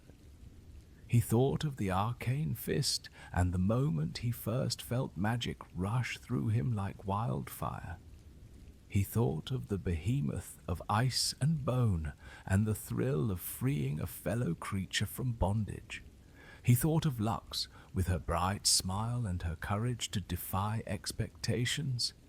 He thought of the birds and the seasons and the small, quiet lives that unfolded around him. He wondered about magic. He had been created to resist it, to absorb it, and in doing so to protect those who feared its chaos. Yet magic had also given him life, allowed him to move, to speak, to laugh. He could not see it as evil. He saw it as power, like wind or water. Left unchecked, it could destroy. Guided wisely, it could create and protect. He hoped that one day Demacia would see this as well, that they would recognize that balance, not suppression, leads to harmony. He hoped that the mage seekers would become teachers rather than hunters, guides rather than jailers. He hoped that children born with gifts would not have to hide in fear. He hoped that those without magic would not live in constant dread of the unknown. He dreamed of a future where light and shadow truly thrived beside one another, each making the other more beautiful. These hopes did not make him impatient. He understood that change came slowly, like the carving of stone. He had been carved over months, yet he had lasted centuries. So too would the carving of society take time. He was willing to wait and to watch, to speak when given the chance, to act when needed. In the meantime, he found joy in the simple things. He enjoyed the feel of rain on his stone, of sun warming his wings, of snow piling on his head. He enjoyed the songs of birds and the laughter of children. He enjoyed the quiet at dawn and the bustle at noon. He enjoyed being a part of the city's landscape, a landmark by which lovers arranged to meet and friends promised to reunite. He enjoyed being there for Lux when she needed to vent her frustration or share her joys. He enjoyed knowing that, even in immobility, he mattered. As he reflected, he would sometimes speak softly into the night, not expecting anyone to hear. "Sleepy summoner," he would say, addressing any drifting spirit or wandering thought listening. "Rest easy. The world can be frightening, but there is strength in patience and hope in kindness. Even the mightiest of beings must stand still sometimes, and even the most ordinary can carry great magic within. Listen to the stories around you and learn from them. Cast your own shadow beside your light, and let both dance. And when the time comes to stand, stand with joy, knowing that you have been preparing all along." He liked to imagine that his words travelled on the night wind, carrying comfort to anyone who lay awake with worries. There would be other threats. Galio knew this. He did not fear them. He knew that whenever the call came, whether from the clash of swords, the roar of a monster, or the cry of a young woman who needed support, he would gather the magic offered and rise. He would spread his wings, smile his stone smile, and greet the world with the same gentle humor that had endeared him to Lux. He would fight not because he loved violence, but because he loved life. He would smash only what needed smashing. He would free what could be freed. He would protect both those who feared magic and those who carried it. He would be, as he had always been, a guardian carved from hope and sustained by love. And so, sleepy summoner, as you close your eyes and let dreams drift in, remember Galio's story. Remember that even stone can have a heart, that patience is a strength, and that light and shadow belong together. Let his tale carry you to rest, with the knowledge that in the world of rune terror and beyond, there are guardians watching and waiting, ready to wake when called. There is comfort in knowing that you are not alone in facing the storms.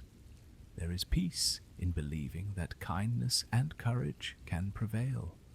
Now sleep, and let the gentle wings of a stone sentinel wrap around you, keeping you safe until morning's light paints the horizon once more.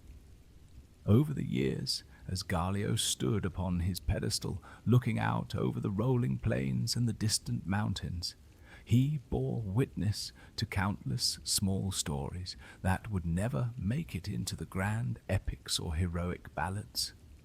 They were stories of ordinary people living ordinary lives, yet to Galio they were no less worthy of remembering than the day he crushed the arcane fist or wrestled the frozen beast.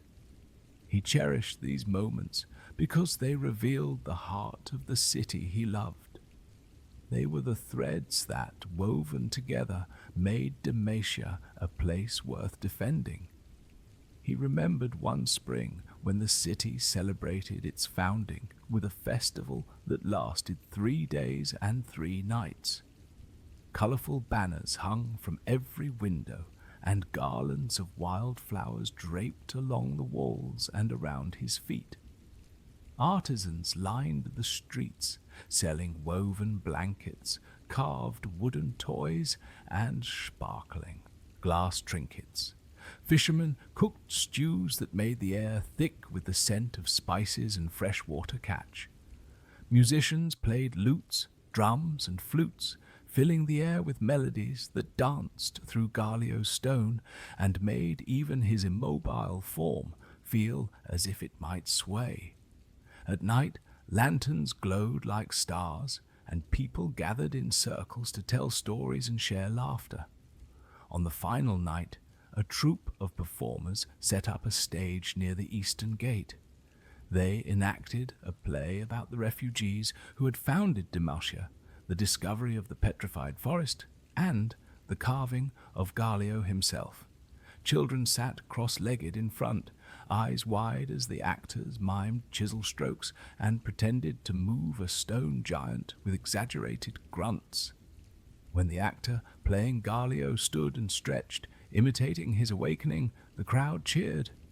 Galio, though stone, felt a glow of pride. He appreciated that even those who had not seen his awakening could still feel awe and gratitude. He also chuckled inwardly at the actor's floppy wings, made from stuffed cloth, which bounced comically when he jumped. Another memory that lodged in his mind was of a winter, years later, when a terrible sickness swept through parts of the city. People whispered of curses, though the healers spoke of simple contagion. The ailment struck suddenly, bringing fever and delirium. The sick were confined to their homes. The streets grew quiet, the markets empty. Galio watched as healers and volunteers went from house to house, carrying herbs and clean water. He saw neighbors leave baskets of bread and broth at the doors of those who could not work. He saw a young boy whose mother had fallen ill sit on Galio's foot, his face pale with worry. The boy whispered to the stone, "Please make Mama better." Galio could not move or speak, for there was no magic fueling him at that moment, but he wished harder than he had ever wished that his stillness could become action. He wanted to scoop the boy up and hold him, to tell him that humans had survived worse and would survive this. He wanted to wipe the tears from the boy's cheeks. He could only offer his silent strength. Days later, the boy returned, dragging his mother by the hand.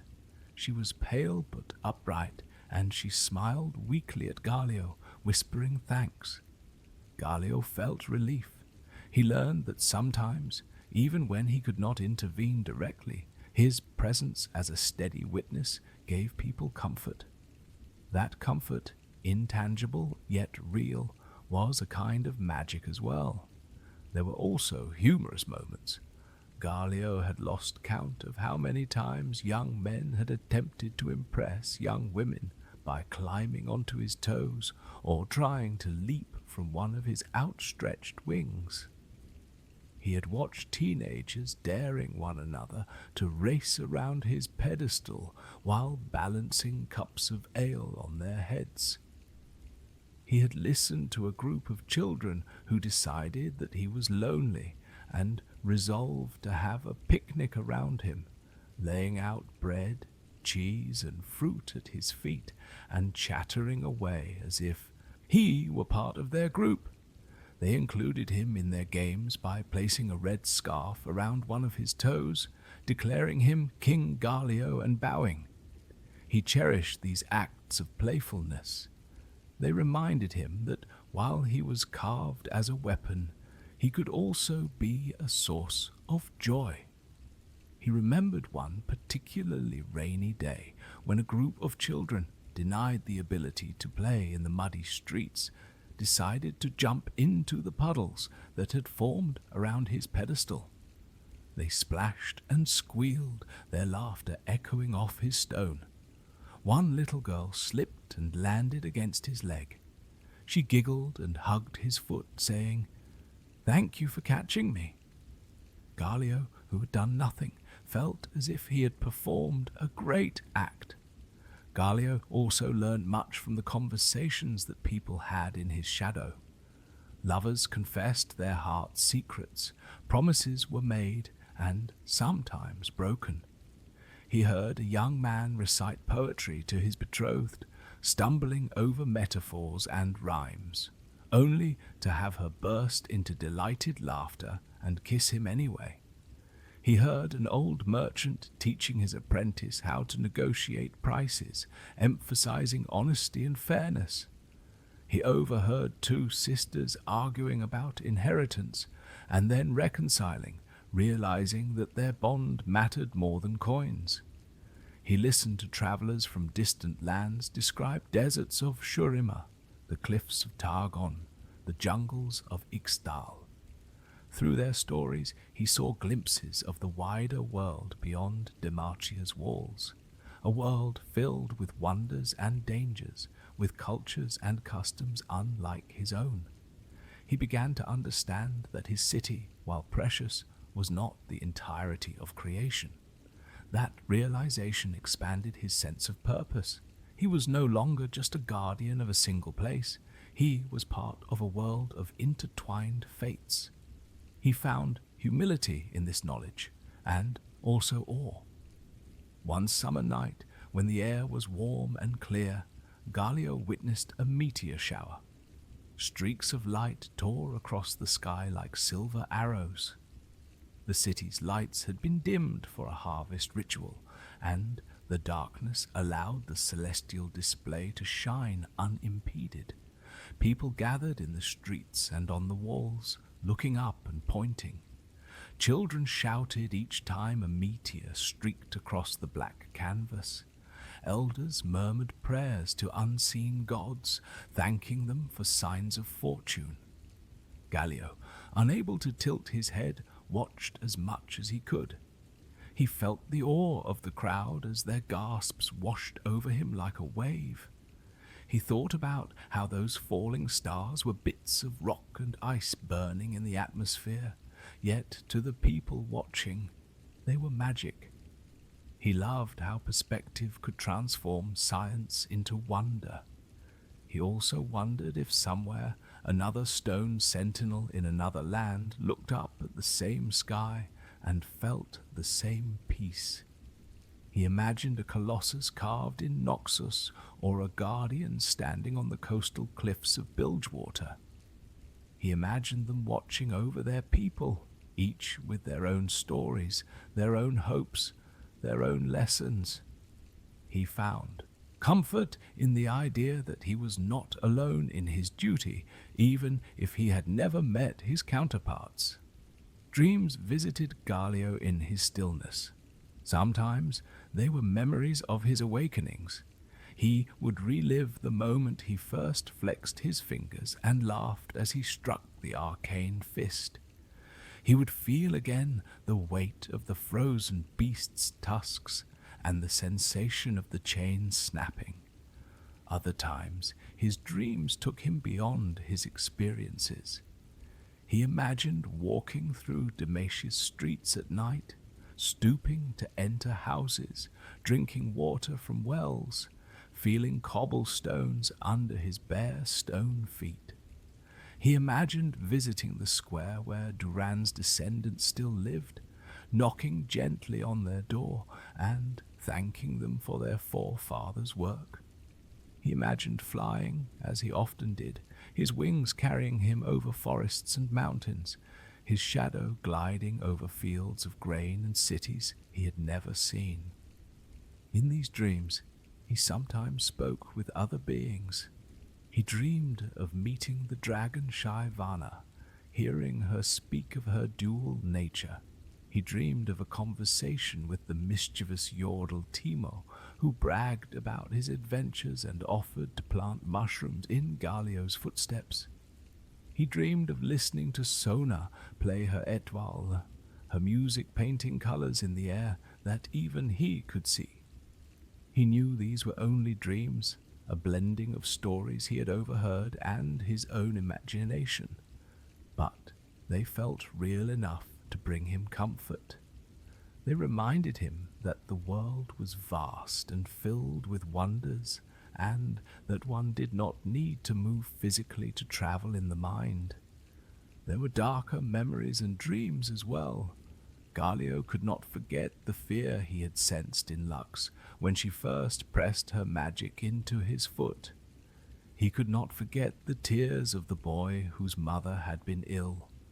He could not forget the pale faces of mages led away in chains by mage seekers, their heads lowered, their hopes dimmed. In his dreams, he sometimes saw a world where such chains were no longer needed because trust had replaced fear. He saw knights and mages training side by side, learning from one another, protecting one another. He saw the mage seekers transformed into guardians who helped those with magic learn control rather than punishing them for possessing it. He saw a council table where all voices were heard, where decisions were made not out of fear of the worst, but belief in the best. These dreams, though hopeful, were tinged with sadness because they had not yet come to pass. Still, he held on to them, knowing that if he could imagine such a future, perhaps others could too. Galio once overheard a philosopher explaining to a group of students the concept of time. Time, the philosopher said, is the river on which we float. We cannot swim upstream, but we can choose how to navigate its currents. The students listened, intrigued. Galio pondered this idea for decades. He could not swim at all, nor could he float. He stood like a rock in the river, the water of time flowing around him. Yet he realized that even a rock shapes the river's course. By his presence, he had altered the flow of events in Demacia. Without him, the arcane fist would have crushed the city. Without him, the ice-bound beast would have destroyed the walls. Without him, Lux might not have found the courage to accept her magic. He had affected the currents. He had agency, even in stillness. This thought comforted him. It taught him that influence comes not just from grand gestures, but from steadfast presence. One late autumn day, a group of scholars from Piltover visited Demacia. They were fascinated by petricite and wanted to study its properties. They set up instruments at Galio's feet, measuring the faint energy he emitted. They were careful and respectful, often pausing to discuss their findings with Demacian scholars. Galio listened as they speculated about how magic interacted with the stone, how it absorbed certain frequencies and reflected others. He learned new words like resonance and frequency. He enjoyed hearing the scholars debate theories, sometimes laughing at how serious they became. One Piltoveran insisted that if Galio absorbed enough magic, he might one day generate his own. Another countered that since the petricite neutralized magic, it could never produce it. Galio found these debates amusing. He knew from experience that the truth was somewhere between. He could feel magic, draw it in and use it to animate himself, but he had never been able to create it. He wondered if one day, under just the right circumstances, he might. The idea excited him. He imagined surprising everyone by standing up, not because of an attack, but because he chose to walk. He imagined walking into the council hall, ducking under the doorway, and sitting cross-legged like a child to offer his thoughts. The scholars left after several days, taking their instruments with them. They waved at him politely, promising to return. Galio watched them go, feeling grateful that minds from other nations were turning their curiosity toward understanding rather than conquest. There were nights when Galio was the only one awake, save for the guards on the walls. The city slept, the noises of life reduced to the occasional bark of a dog or the rattle of a cart on a cobblestone street. The stars shone brightly. On such nights he would speak quietly to himself, to the birds, to the stones around him. He told stories of what he had seen and learned, as if preserving them for the earth itself to remember. He recited the names of children who had played at his feet, and of soldiers who had saluted him. He whispered thanks to Durand, to Lux, to the nameless farmers who had chipped away at the petrified forest centuries ago. He imagined that his words seeped into the ground like rain, and that the land itself listened. It was an act of gratitude and an act of hope. Galio's reflections on these interludes deepened his understanding of why he stood there. He was not just a bulwark against magic. He was a witness to the small acts of courage and kindness that made life beautiful. He was a protector not only of walls and flesh, but of stories and dreams.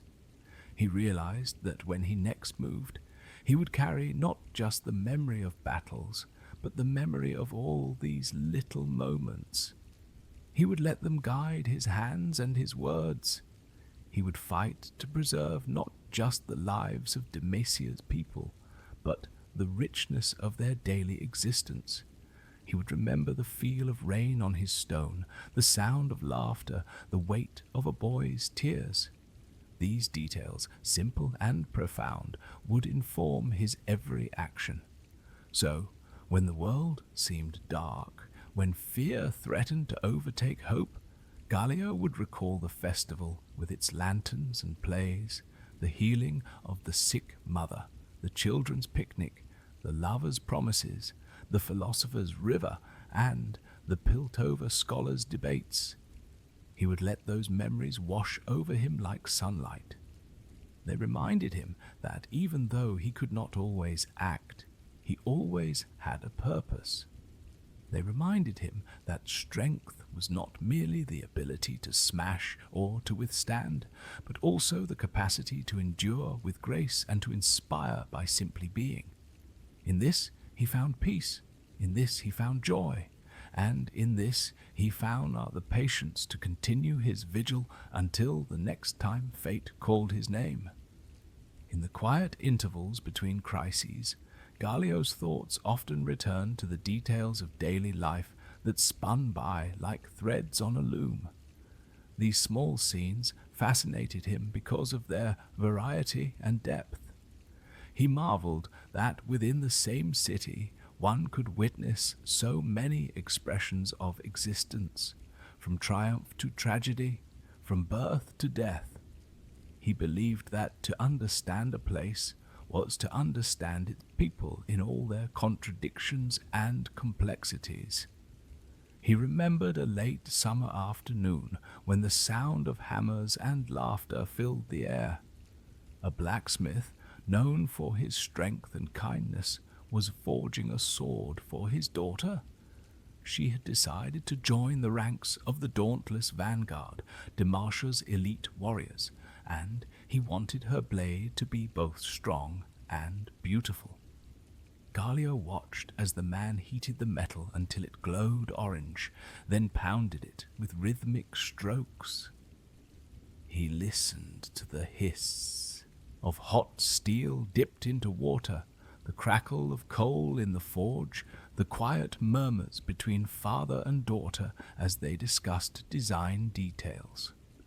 He felt the pride radiating from the blacksmith, pride not in the weapon itself, but in the woman who would wield it.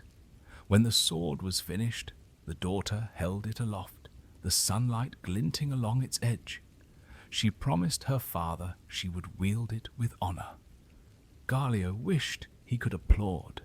Instead, he committed their faces and their words to his memory. He imagined them years later, the daughter returning from battles, her sword nicked and worn but still dependable, her father waiting with outstretched arms to welcome her home. On another day, the air was thick with the scent of incense and sorrow. A funeral procession made its way through the streets, stopping at the base of Galio's pedestal. They carried the body of an elder wrapped in linen, adorned with flowers and leaves. The elder had been a storyteller, the keeper of legends and histories. As the mourners placed the body down, they recited a litany of tales he had told, from heroic battles to humorous fables. They laughed through their tears as they remembered the way he had imitated voices, the way he always smelled of cedar and parchment. A young girl, perhaps 8 or 9, stepped forward and placed a small book on the elder's chest. "I will keep telling your stories," she whispered. Galio felt a lump of emotion in his stone throat. He realized that stories were a kind of immortality. As long as someone remembered and retold them, the people in those stories lived on. He vowed to remember the elder's name and to whisper it quietly during his nightly reflections. There were moments of danger that were not as grand as wars, but were nonetheless life-changing for those involved. Galio recalled one such incident when a fire broke out in a bakery on a breezy afternoon. The flames licked at the wooden beams, smoke billowing into the sky. Bystanders shouted and a bucket brigade formed, passing water along in a desperate attempt to douse the blaze. The baker, frantic, realized that his young son was still inside, trapped by the flames. Before anyone could stop him, he dashed into the burning building. Galio felt the heat of the fire even from his post. He watched the tense moments as smoke thickened and time stretched. Then, emerging from the blackness, the baker appeared with his son in his arms. The crowd cheered and wept as they embraced. The bakery was lost, but the family was safe. The community rallied to help rebuild the shop. Galio thought about the courage of a father who risked his life for his child. He thought about the neighbors who passed buckets and then later passed hammers and nails. He thought about how tragedy could be a crucible for solidarity. Galio's perch also allowed him to witness countless moments of quiet affection. He saw lovers meet in secret, hiding from the eyes of disapproving parents or nosy neighbors. They would lean against his pedestal, hands intertwined, whispering dreams of shared futures. Some were noble-born, their forbidden romances a tangle of politics and duty. Others were commoners, their love hindered by economics realities. Galio could not advise them, but he could watch over them. He could feel the intensity of their emotions, the quickening of their heartbeats, the slight glow that accompanied the release of small magical sparks when one lover was a mage trying to control their excitement. He watched as these relationships blossomed or withered. He saw some couples marry with the blessings of their families, their earlier secrecy giving way to public celebration. He saw others part ways, tears glistening in their eyes. In each case, he learned something about the human capacity to love and to let go. Galio's awareness was not limited to the physical world. Within his mind, he delved into the depths of the petricite from which he was carved. He sometimes felt echoes of the ancient trees that had stood in the petrified forest, trees that had once drawn magic into their fibers and transformed it into stone. He imagined that each ring in those trees' trunks had been a record of a year lived long before humans carved the wood. He wondered what those trees had witnessed, perhaps wars between sorcerers, perhaps the birth of mountains, perhaps the dance of spirits unseen by mortal eyes.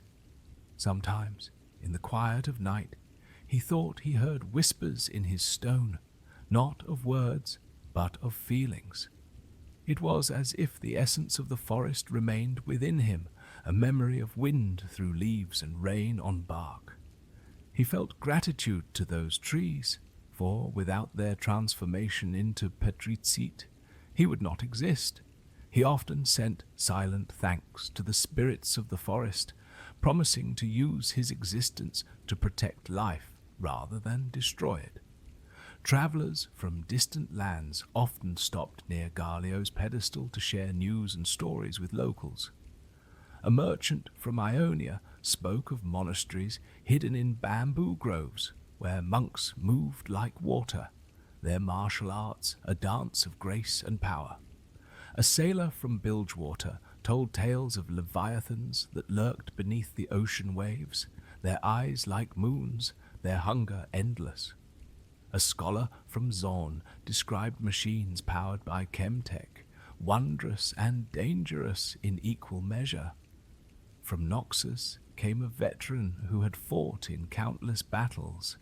He had known both victory and defeat, and his stories were tinged with pragmatism rather than pride. Galio listened to each of these accounts, building a mental map of the world beyond Demacia.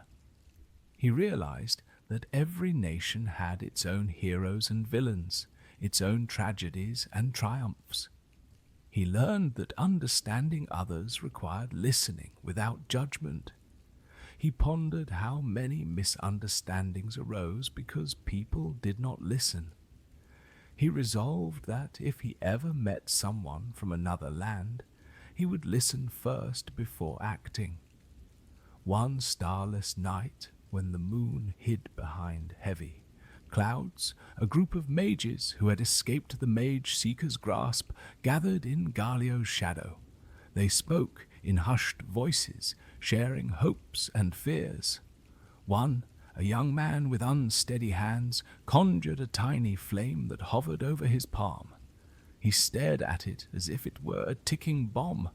Another, an older woman, placed her hand over his and helped him steady his magic. She told him that magic could be a gift if wielded with care, that he was not alone, and that together they could find a place to learn without fear. Galio listened and felt a surge of admiration. He thought of Lux and how she had struggled. He wondered if she had found others like herself. He wished he could direct these mages to her. He could not, but he could remember their faces and their determination. He could vow to stand for them should they ever need him. Galio also observed time's effect on a single individual. He followed with interest the life of a boy named Tom who grew up playing at his feet. As a child, Tom would run circles around Galio's pedestal, pretending to be a knight riding a giant horse. He would tap Galio's toe and shout, "Wake up, big fella, there's a dragon in the market." Galio, at those times, could not respond, but he smiled inwardly at the child's imagination. Tom grew into a lanky teenager with a mop of brown hair and a quick grin. He apprenticed with a carpenter, learning to shape wood. He fell in love with a baker's daughter.